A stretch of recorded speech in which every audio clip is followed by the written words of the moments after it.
Good morning.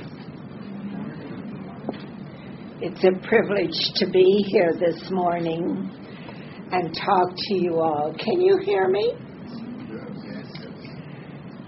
I've known this core group here for over 40 years, and they're very dear to my heart. And I must say that K-How has done a wonderful job of keeping the impersonal nature alive in the group, where there has been receptivity and peace and joy and a unity of the Spirit. It's been a wonderful experience to watch how consciousness has unfolded here in this little group. And when K-How asked me to speak, she asked me to speak about the class and the meaning of the class. And the class that's coming up is a very precious experience if we do not personalize. If we personalize, then we lose the experience. Because each one of us spiritually really are children of God, complete in every way. There's nothing that we don't have. There's nothing that we lack. And we're going to see that in everyone we meet.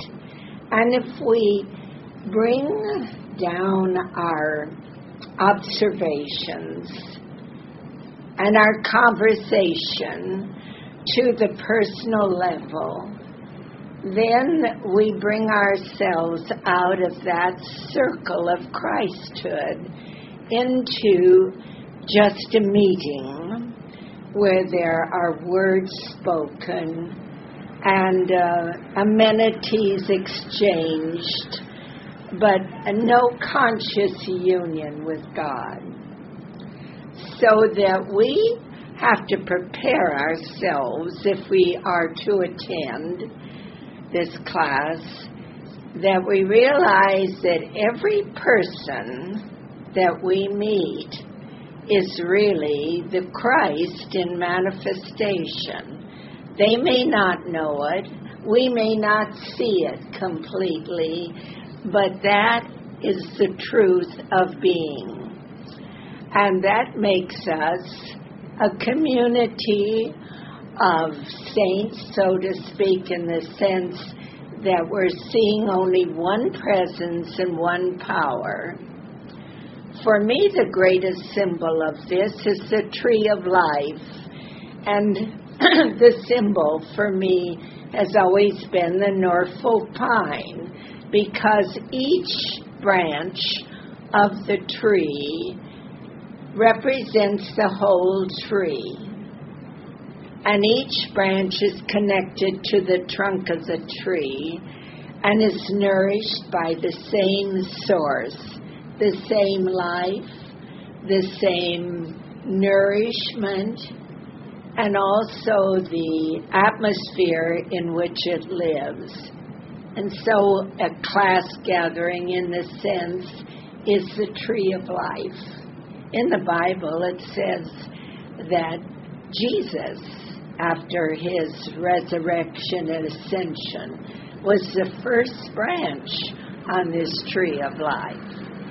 So this is a new way of looking at each other, not as male and female, young and old, rich or poor, or Occidental or Oriental, black or white, but looking at each other as the tree of life.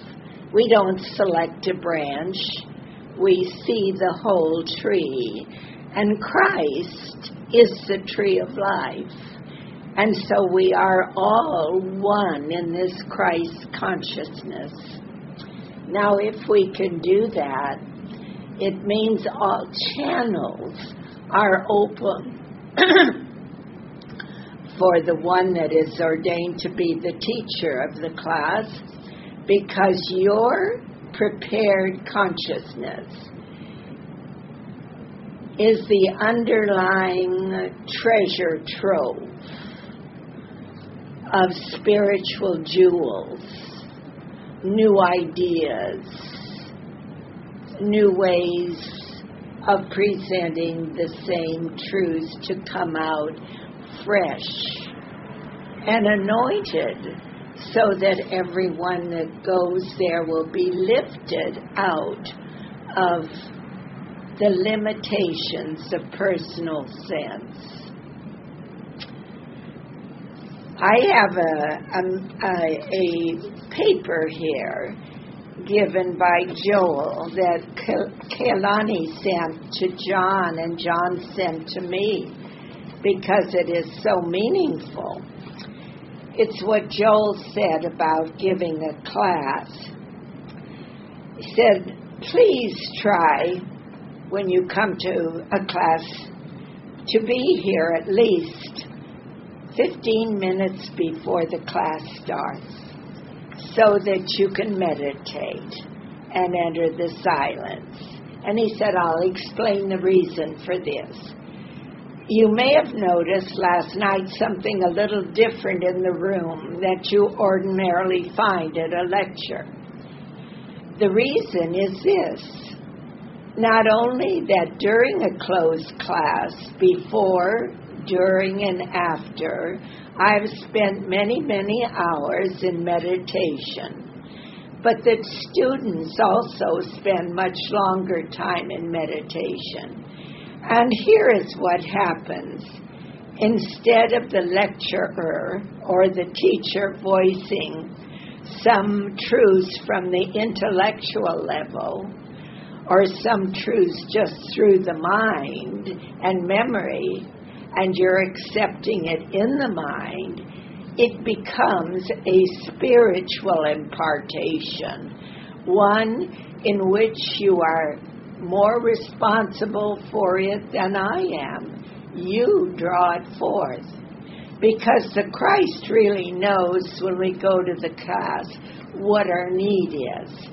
And I can remember many times going to a class so empty, even though I was well prepared in study and meditation, but so empty I didn't know what was going to come forth. I knew the order of presentation. I knew where I must start and the mountain that we must climb during the class, but I didn't really have that special treasure in my own thinking of what it was.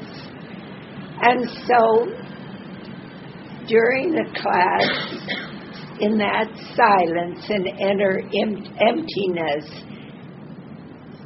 many wonderful thoughts, ideas came welling up in me from out of nowhere almost, to speak. We have another student. Is there another chair in here? Yes, go sit down, please. If there is.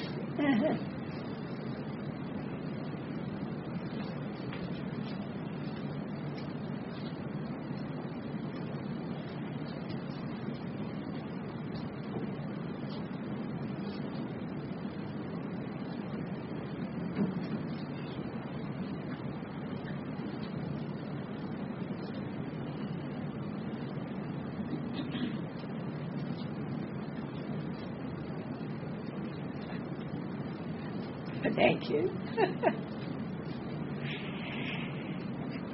And then I found that what the class brought forth was something entirely different that I'd ever thought of or ever came to mind. And so, in other words, that emptiness allowed inspiration to come in and take over, to be inspired, infilled by the Spirit.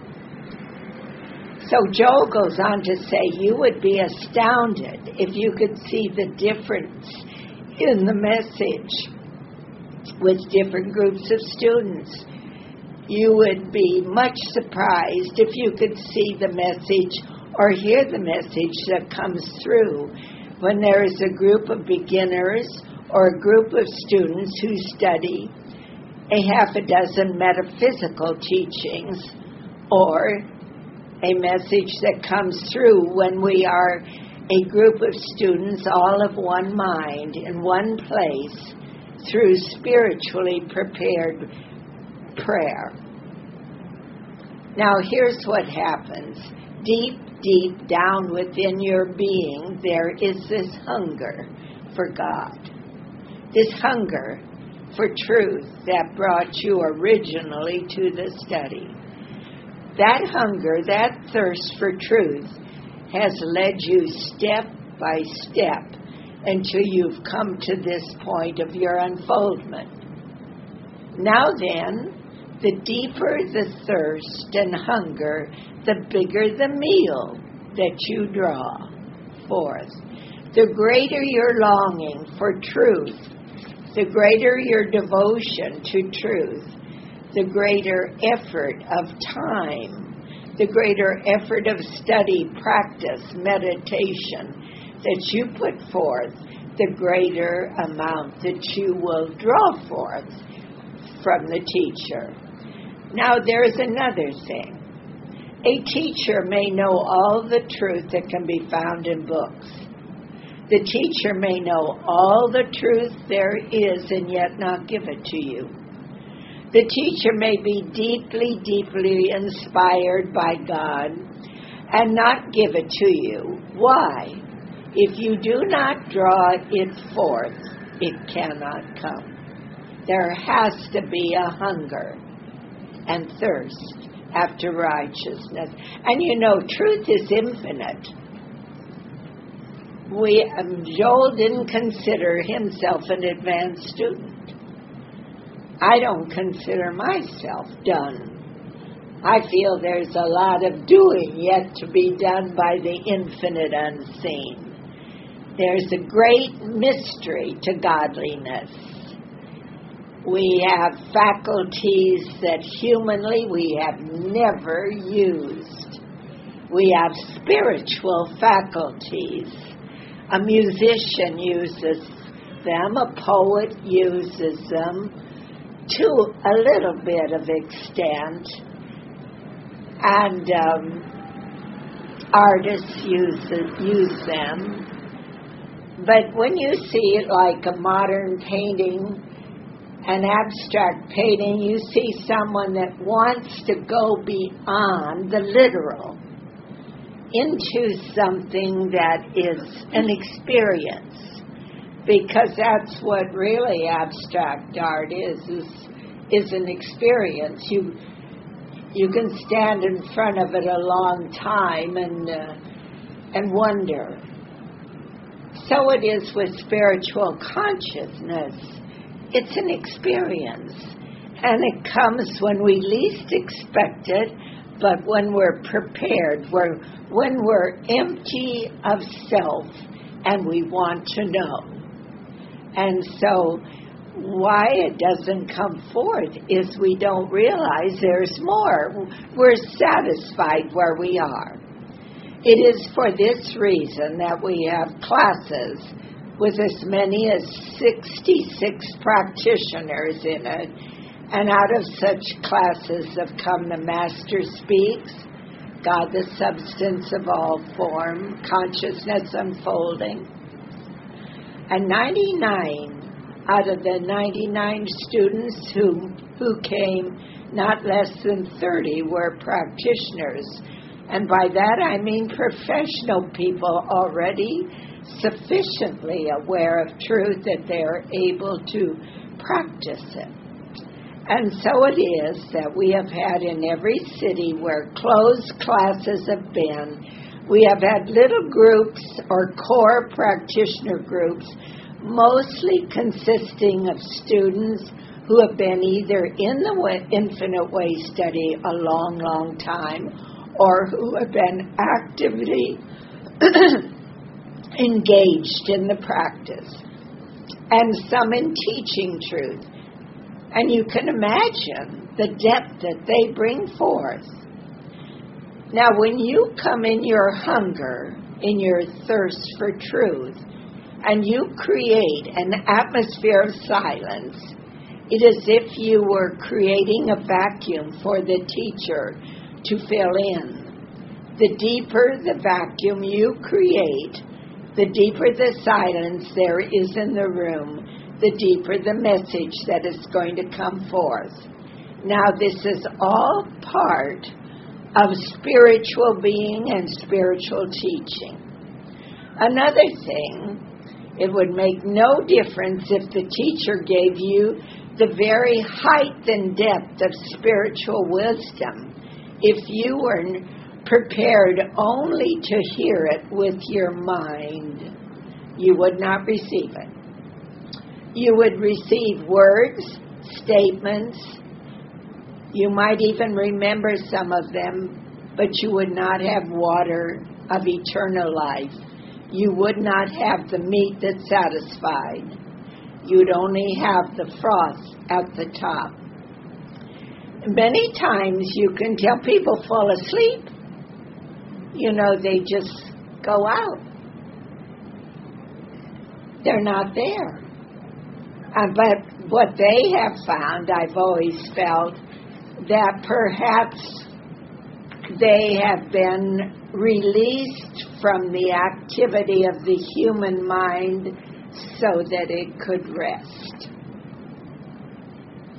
The result of a closed class depends on two things: the depth of the silence of the students and the depth of the preparation of the teacher.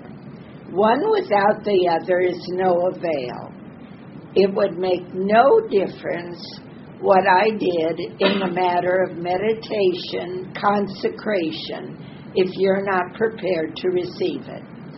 I would be the only one benefiting from it. On the other hand, if I were half prepared and you were wholly prepared, you would receive more from it than if you weren't prepared at all. This is why, to me, the closed class is a sacred thing. It is the reason that I seek no closed classes.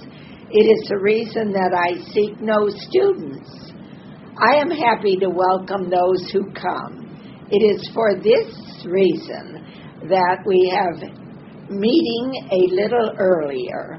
It is for that reason that only those are accepted in a closed class who made preparation.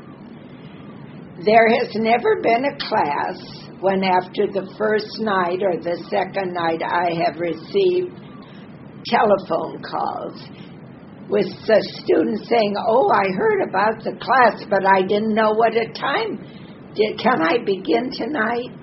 Or some other reason for breaking into the middle of a class. And the answer is always the same.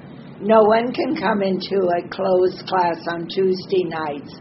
They are there Monday night or they don't come in. That means you come at the beginning. His classes ran from Monday to Friday night, and they were 2 hours, from 8 in the evening to 10 in the evening. And then his open class usually was maybe Sunday night and Saturday night.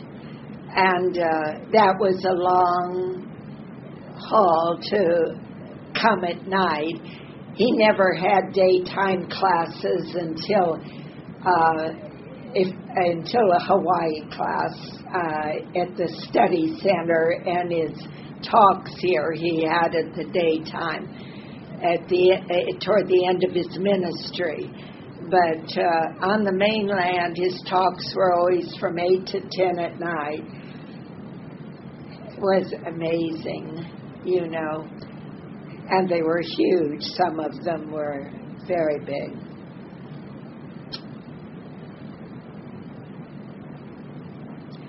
Now, what would happen if 6 people were in this room tonight who had not been present last night? They would entirely have missed the important opening point.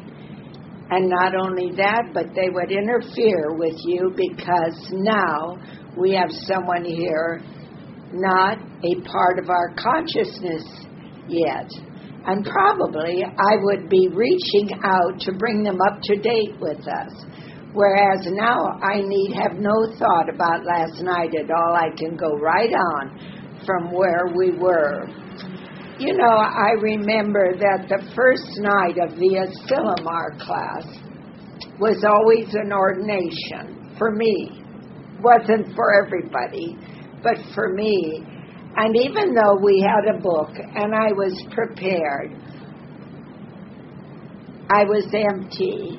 When I got in that chair and started, the Holy Spirit came upon me. And it flowed out without me taking one thought, and it set the tone for the class. It would take Wednesday for the group to be with me. It would take breaking through that barrier of personal sense. Take Monday, 3 hours, Tuesday, 3 hours, Wednesday we would all soar. Everybody would be in heaven. We would be of one mind and one accord, and then the Christ Spirit would be so strong that many students would have wonderful experiences. So it doesn't come always at the beginning of a class, but it usually comes to the teacher, and they know it. And until that time, the teacher is really on a hot seat. There is that agony and ecstasy that they don't know. They don't know whether it's going to, everything will just come together. It's a torturous experience. I always, when people become teachers, they have my heart because it is a hard, and yet it's most exciting because you get taught, along with the student body, wonderful inner things come forth that it hadn't unfolded to you as you began to teach.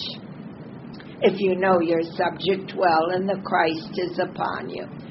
He said, now I need to take no thought about the last class at all. I can go right on from where we were. So please remember, as long as they're infinite way classes, and never be surprised if they should suddenly come to an end.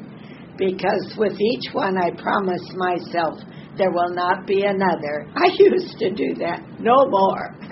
I'd say it was too much of an agony beforehand. Each one now for the last 2 years has been the last. Now those 15 minutes of preparation may change the entire nature of the class for you and for me. That 15 minutes of meditation may set the stage to bring forth the stage of consciousness, to bring forth a message that ordinarily would not be brought out of me without it. That's very important because from the standpoint of our work, there is only one thing of importance, and that is that we make room for God to reveal itself. I have very little interest in telling you what I know about truth, for the simple reason there are plenty of books. My earnest hope with each class is that something new, some different aspect of truth will reveal itself. And so far that has happened in every class. because we have been able to maintain the sacredness of the closed class experience. So with that, I think that no one ever chooses to be a teacher. At least I don't think so. No one ever chooses to be a practitioner. At least I don't think so. Never was with me. If you are adhering to the principle that God is the only presence and the only power, you have to prove it first. You have to prove that there is no power in the world of effect. There is no power in persons, places, things, or conditions. There's no power in calendar years. And that is the work of a lifetime, many, many lifetimes. And so when somebody is willing to be a teacher or pushed into that position, or a practitioner and pushed into that, you can realize that that is a dedicated consciousness that daily surrenders to the Christ, to be led by the Christ.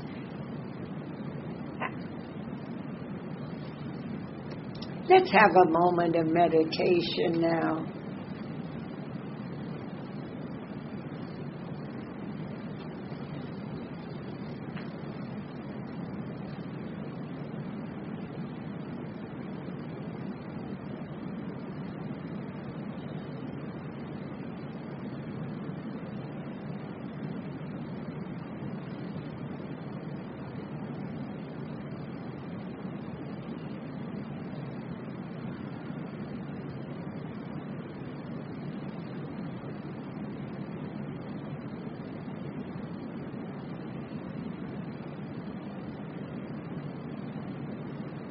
So we have 15 minutes of meditation, or a half hour if you wanted, before a tape.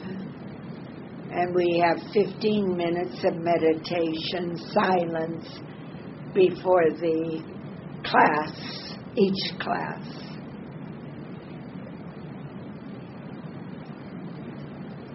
And if there is love, the love that supports the activity, be there early for that 15 minutes and prepare the way for the messenger. The message carries the messenger. So the degree of the humility of the messenger is the degree of receptivity, so that the message can flow.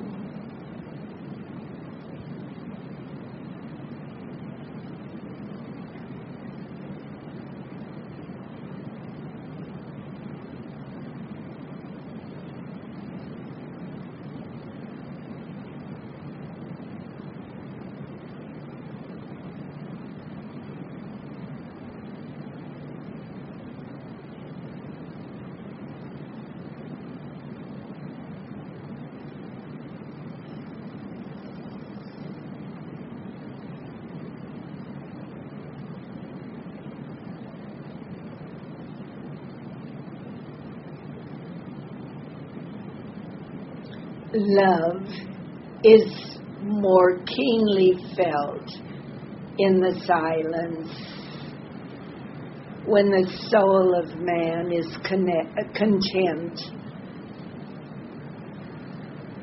when we unite with students who love truth, love God, love the message of the Christ,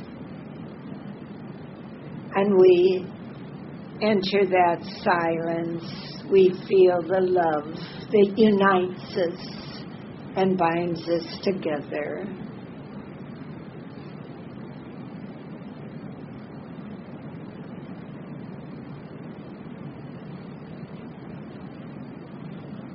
And in this peace, there is contentment.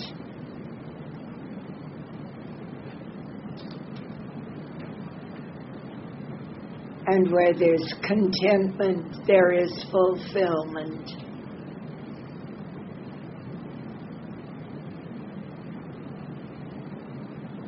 Then all the problems of this world disappear. One of the wisdoms says, take your problems into the deep well of contentment, and there release them.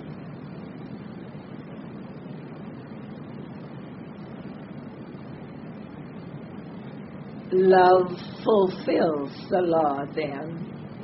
And what is God's law? God's law is in 3 words. I am all.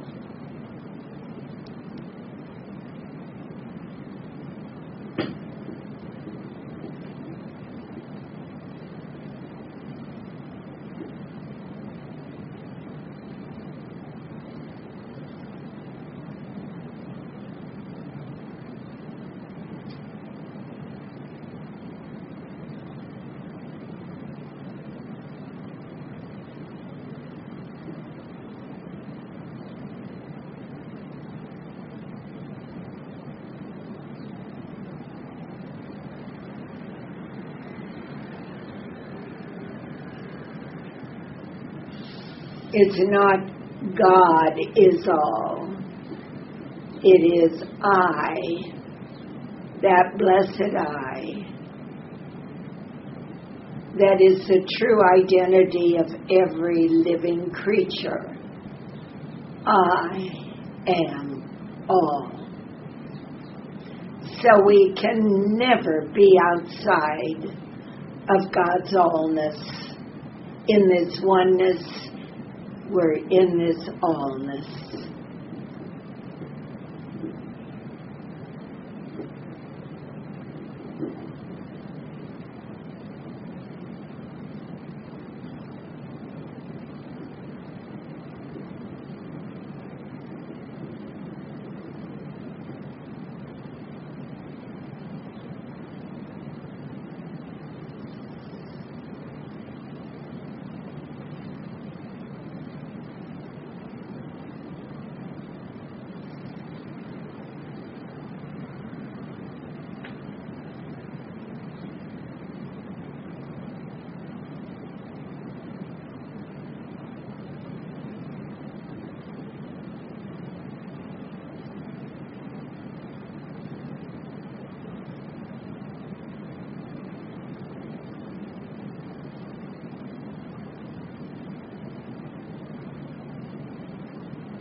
We are a circle of Christ's love.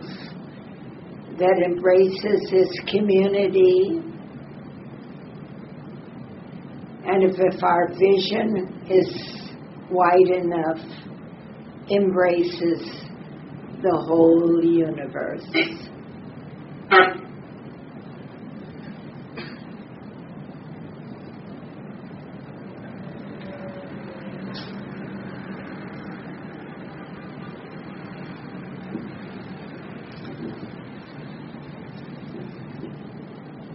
I have a little poem here that is from an old hymn.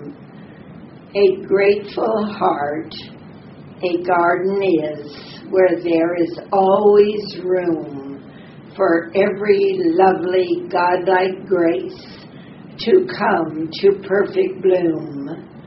A grateful heart, a fortress is, a staunch and rugged tower, where God's omnipotence revealed girds man with mighty power. A grateful heart a temple is, a shrine so pure and white, where angels of his presence keep, come watch by day or night.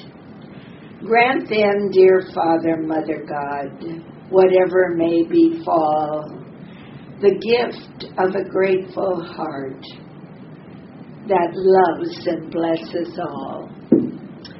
And I have such a grateful heart for this group, for this activity, for Joel and his dedication and his beautiful books, and for all the loving support that's been offered to me and offered to all the students by the leaders who have taken over each time one has faded out, so to speak. There's been a continual take group and meeting activity every Sunday since 1960. Think of that. Think of that. There has been an infinite way group.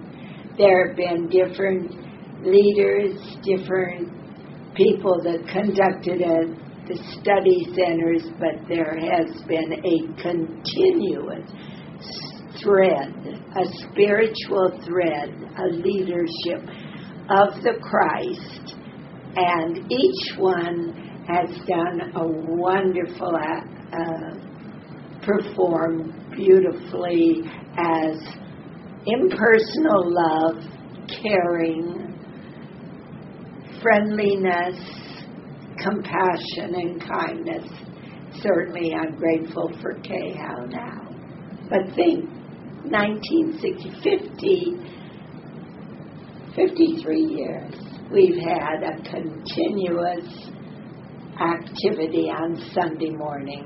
For the first 15 years, we had a regular tape center in Waikiki, on Lewis Avenue, several different places. And then it dissolved down to coming to a meeting place here, which the Y has been a wonderful resource for us. But thank you for your attention, and I'm not an hour speaker. Thank you, KHOW.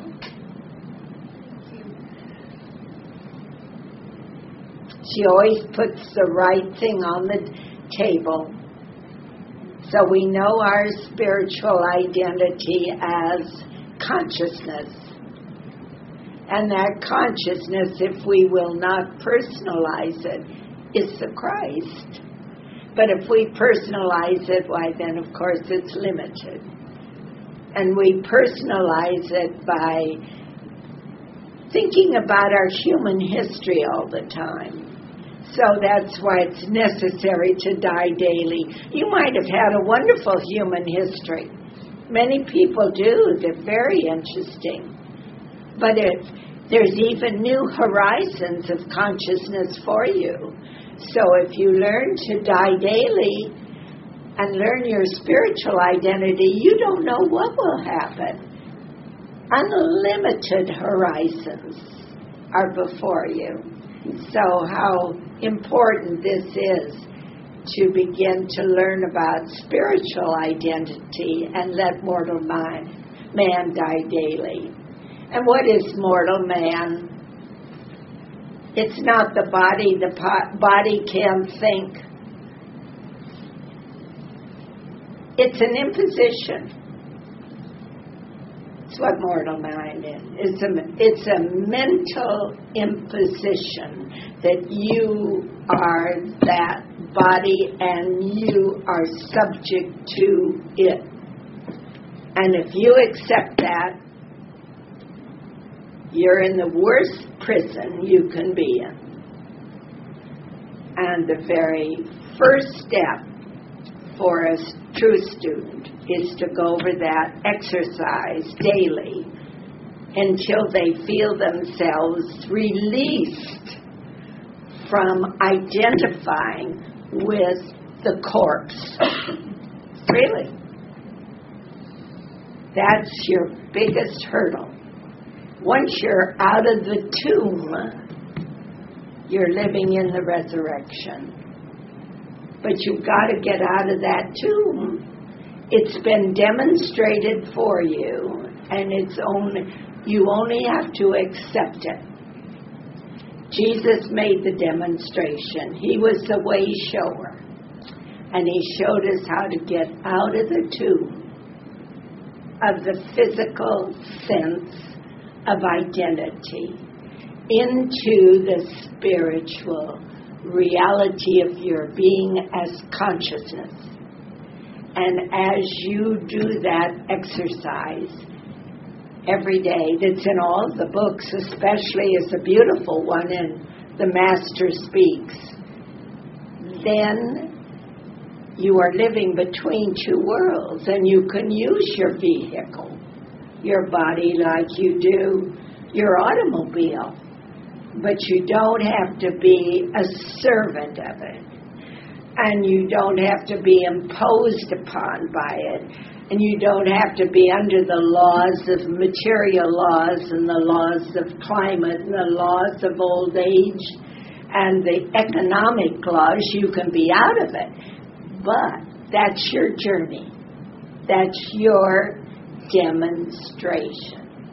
Are you risen? Or are you in tomb? And it's Easter time. Let's rise out of the tomb. I know it's hard. I struggle with it, especially when you're 93. I mean, look at all the impositions. I should be in a nursing home. I refuse to be anything but I, and I is spirit.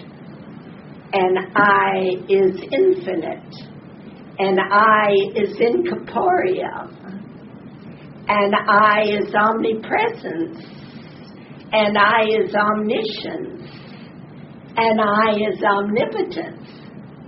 Now, if that isn't grace, I don't know what is. That's the greatest grace. God has given all of himself to you. I am all. Consciousness, aware of itself. So let's wake up from identifying with mortality and accept our gift. Thank you.